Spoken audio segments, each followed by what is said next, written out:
Water పట్టు. తాగు నాన్న. లక్ష్మి త్వరగా భోజనం వడ్డించి బయటికి వెళ్ళాలి.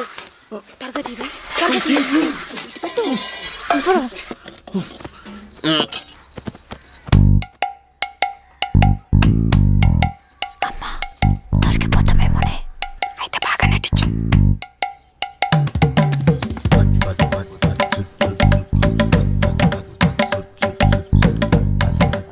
ఏంటాడు అలా బిర్ర బిగిసిపోయాడు?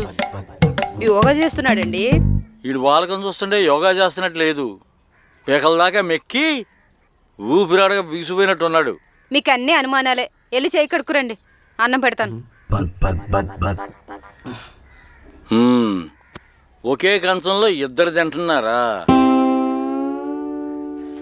నాకు తెలిసే ఆడు ఆకలికి ఆకలేడని. ఆడి కోసం ఇంట్లో వాళ్ళు కూడా నాటకాలు ఆడుతున్నారన్నమాట. ఎవ్వరెంత గిలగిల తన్నుకున్నా ఆడికి ఒక్క రూపాయి ఇచ్చేది లేదు. నాన్న, నువ్వు డబ్బులుగా ఇవ్వకపోతే రాత్రికి నేను చచ్చిపోతాను. నోరు మీ ఎదవా. రే, ఈ మాటలు ఇంకెవరికైనా చెప్పు, నాకు కాదురా. అమ్మా ఇలా రా, నన్ను లేపు. లే నాన్న లే. నేను చనిపోయిన తర్వాత శవెత్తినప్పుడు నా బరువు తెలుస్తుంది కదా, అప్పుడు తెలుస్తుంది నా బాధ ఏంటో. ఏంట్రా ఇది? ఏంట్రా అన్నయ్య ఇది? ఏంటండి అలా అనేశారు?